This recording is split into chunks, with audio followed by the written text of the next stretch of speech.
I just wanted to show you a couple of quick things. I don't know. One thing is, got a question. Does anybody own this welder? This thing's pretty sick. I really enjoy it. It does like everything it says it does. One thing I'm curious about is the foot pedal. When you turn the foot pedal on, I'll even show you. When we turn this foot pedal on, right? The amperage was the 140, and you cannot turn it down. I understand that there is a dial on this foot pedal. In the video that I watched, the guy said it was backwards, so like when you press down all the way, it's low power, and then as you come up, the power gets greater. So I do think that is functionable. I don't know how much this dial does anything, but it doesn't change any of the settings on the top. It also feels like it doesn't actually give you much range of motion like the pedal's supposed to. So we just leave the pedal off. We run it at a 40 amps.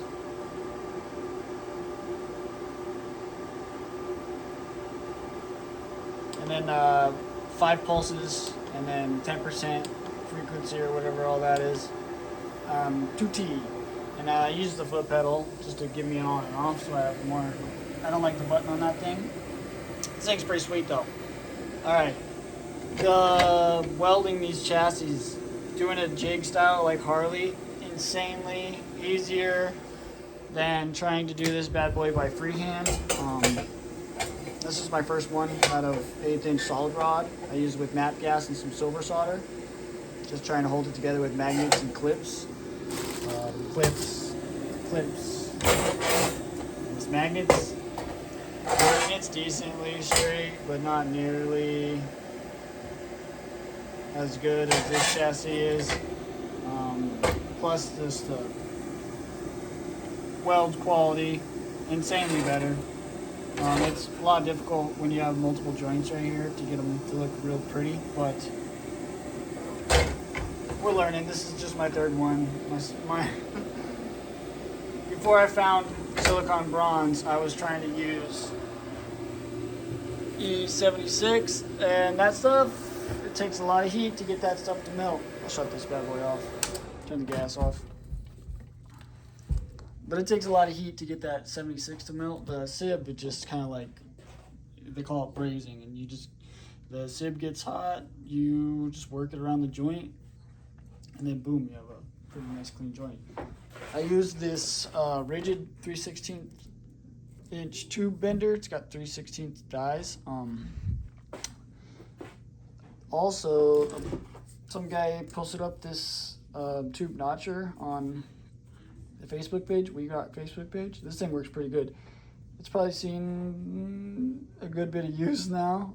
I do need to modify this a little bit, maybe probably print it out of stronger material as well. This thing works really well. Be careful of the bits that it makes. They will stick into your body. But I'll go show you the other buggy now. Just wanted to show you guys the jigs. Plus, yeah, making these bend templates, driver A to B. We got the passenger door bend. You just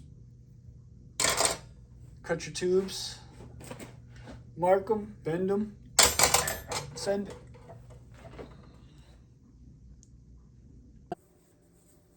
Alright, check it out. Sorry about the mess, boys. We're all over the place. But we have the jig part inspired by James Wyatt. This is a direct drop-in piece to get you the front burn or whatever. Rear burn.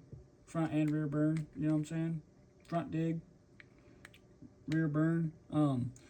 Direct drop-in piece. It basically snaps right in. Boom, boom. Like so. I built the tolerances to where it probably doesn't even need the screw because it uses that snap in on that piece. No housing modification needed. The only modification I did was this 12 mil button head. You could still use the same cap head. I just like the cleaner look in there. perfect tolerances for the idler gear. I don't know if you can see in there, but it doesn't touch. I've already had this one inside this transmission. We ran it all day yesterday, or Saturday.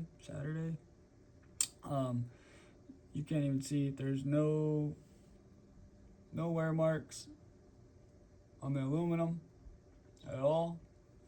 So that's good. It's nice to have a part that just direct drop-in replacement.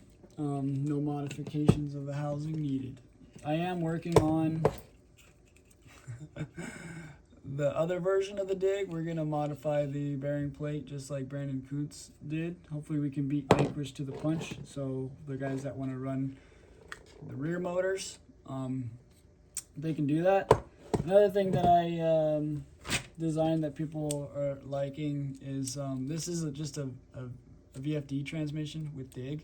I just modeled it in CAD because I was planning on flipping it, putting the passenger side, and then I was going to model the Vanquish axles and put the output on the passenger side. But anyway, this is a direct motor mount, so this is the ultimate stubby kit.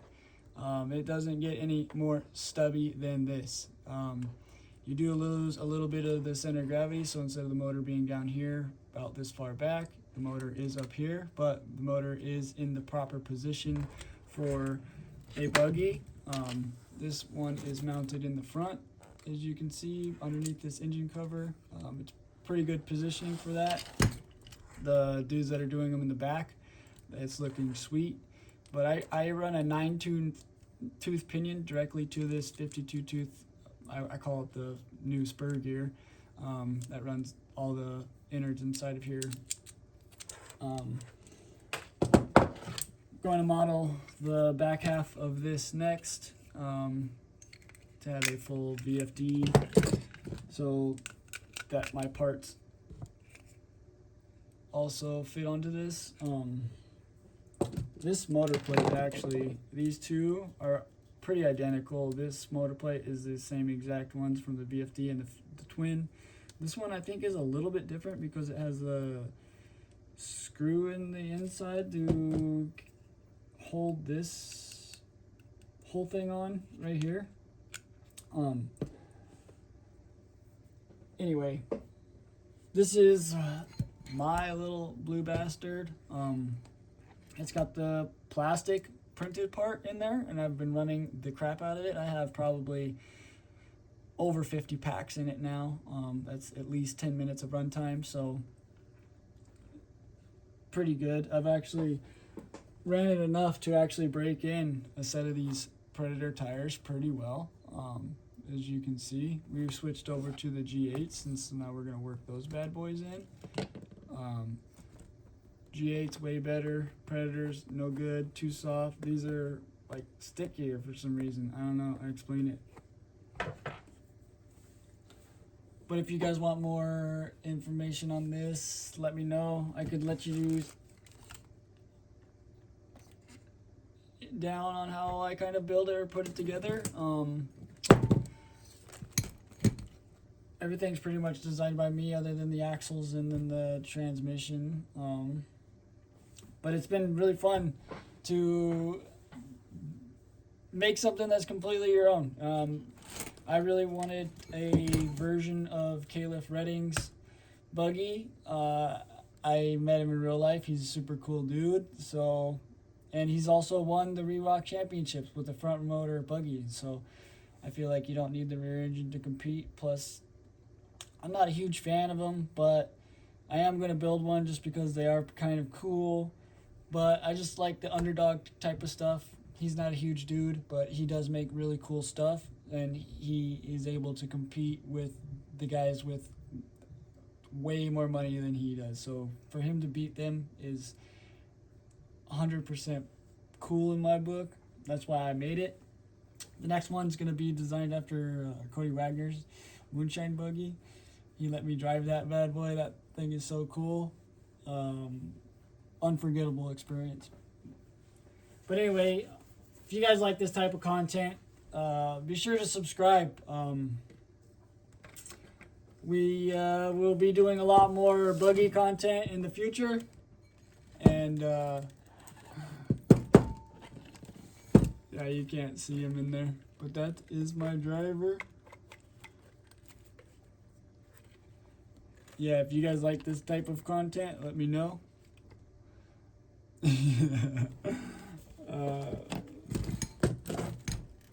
Or if you guys even are interested in this dig part, let me know. You can find them on Facebook on Ty's webpage, or you can look me up directly. The link should be underneath my channel, so if you want to find me, you can. I'm not gonna blast it out there. I don't need spam. But thank you guys for watching. Ayo!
There's no way.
Let's go, baby. This is that line, boys.